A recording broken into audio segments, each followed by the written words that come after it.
Perjalanan Panjang Mbah Onah oleh Fuad Riyadi. Mbah Onah begitu cucu-cucunya memanggil, usia menjelang setengah abad, namun masih semangat bekerja. Pagi hari bersama terbitnya mentari pergi ke pasar menjemput rejeki, sore hari pulang membawa hasil kerja kerasnya. Gula merah yang dalam bahasa Jawa sering disebut gula Jawa merupakan barang dagangannya. Setiap 5 hari sekali atau sering dikenal dengan satu pasaran Jawa yaitu setiap legi membeli gula merah dari para produsen. Dalam budaya Jawa dikenal 5 hari pasaran yaitu Legi, Pahing, Pon, Wage, dan Kliwon.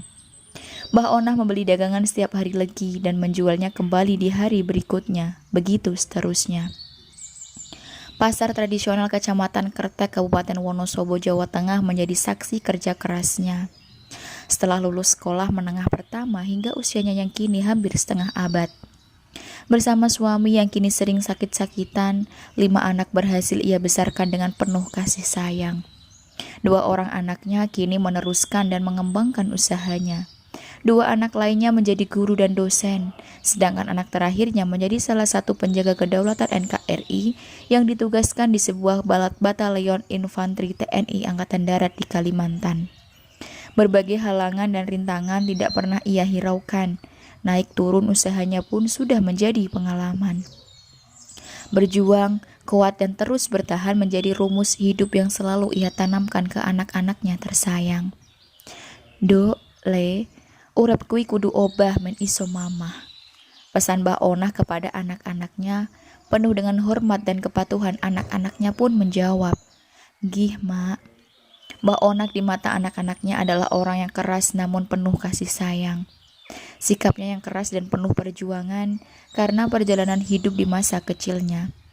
Lahir dari seorang ibu bernama Depok dan ayah bernama Mustajab, merupakan anak kedua dari 9 bersaudara yang dibesarkan oleh seorang ibu single parent. Ayahnya meninggal ketika ia masih usia remaja, sehingga mau tidak mau ia harus ikut membantu mencari nafkah untuk keluarga. Masa remaja yang seharusnya digunakan untuk mencari ilmu, ia gunakan untuk mencari nafkah, membantu mencukupi kebutuhan keluarganya. Meskipun cucu seorang gelondong lurah kepala desa, ia tidak mendapatkan prioritas ataupun kemudahan fasilitas hidup dari kakek atau neneknya. Hal ini disebabkan karena kakek dan neneknya bercerai dan masing-masing dari mereka menikah lagi, serta mempunyai kehidupan baru bersama pasangan dan anak-anaknya. Sehingga Mbah Onah sejak kecil harus hidup mandiri dan tidak menggantungkan diri kepada orang lain.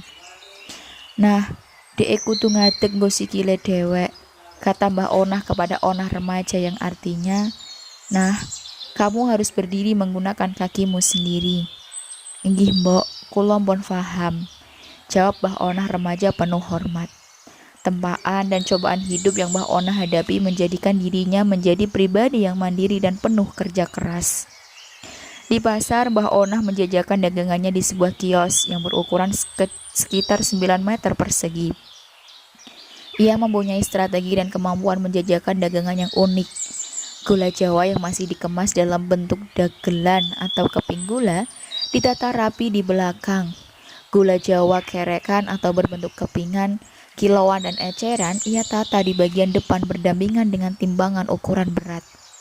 Celemek tidak lupa selalu ia kenakan sebagai pelindung dari serpihan gula yang sesekali menempel di pakaiannya. Pelanggannya berasal dari berbagai kalangan, dari para bakul grosiran yang kemudian dijual lagi sampai kepada masyarakat sehari-hari. Karena pengalamannya selama bertahun-tahun, ia sudah paham betul dengan berbagai jenis gula Jawa. Konsumen atau pelanggan yang datang untuk membeli gula Jawa tinggal menyebutkan gula Jawa untuk apa, maka dengan sigap Mbah Onah akan memilihkan sesuai dengan kebutuhannya. Saonah adalah nama lengkapnya. Subhan adalah nama suaminya. Sebelum suaminya sakit-sakitan, suaminya adalah seorang petani yang ulet dan bekerja keras. Namun semenjak sakit kini hanya di rumah. Berangkat pagi pulang sore itulah rutinitas Mbah Onah setiap hari lakukan.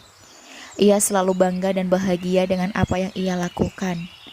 Kelima anak dan ke-9 cucunya menjadi penyemangat hidupnya.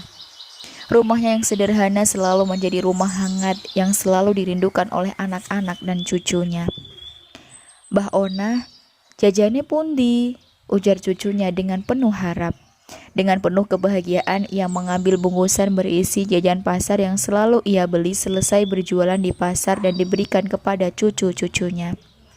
"Niki jajane bagi-bagi nggih, ampun rebutan," kata Mbah Onah.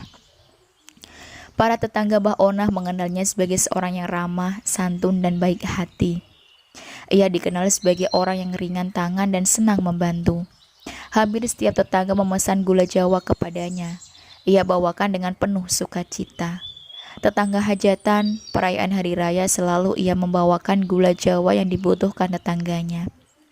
Meskipun demikian, ia masih merasa bantuan yang ia berikan tidak sebanding dengan kebaikan yang diberikan para tetangga kepadanya. Tubuh yang kurus, kulit sawo matang dengan sedikit keriput di wajah dan tangannya tidak mengurangi semangat hidupnya. Ia tetap penuh semangat menjalani hidup. Mbah Onah adalah sosok orang yang biasa seperti layaknya orang lainnya, namun sangat istimewa di mata anak, cucu, dan keluarganya. Perjalanan hidup yang ia jalani terlihat sama dengan orang lainnya, namun begitu luar biasa di mata anak, cucu, dan keluarganya. Entah sampai kapan perjalanan hidup Mbah Onah yang panjang ini akan terus ia jalani. Yang pasti, ia akan terus selalu menjalaninya dengan semangat dan penuh harapan kebahagiaan untuk anak, cucu, serta keluarganya. Mbah Onah yang kuat, Mbah Onah yang tegar, semoga Tuhan senantiasa meridhoi setiap langkahmu dan memberikan balasan yang terbaik untukmu. Itulah yang selalu anak, cucu, dan keluarga doakan untukmu.